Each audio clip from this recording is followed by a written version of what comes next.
Негізі иістік махаббат деген нәрсе болады. Ол сүйген жаныңның иісі саған өте қатты ұнауы. Даже психологтар да айтады, бір-бірлерінің иістерің сендерге ұнау керек, жақсы пара ол үшін.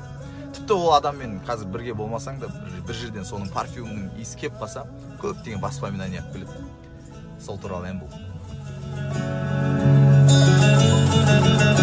Кездестік сол бір көктемде, жаныңнан сенің өткенде, күлмедің неге?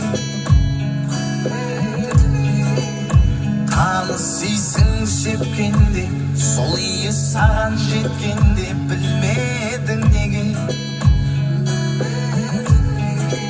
Сағынған жүрек тулайды, жадыңды сенің қинайды, шыда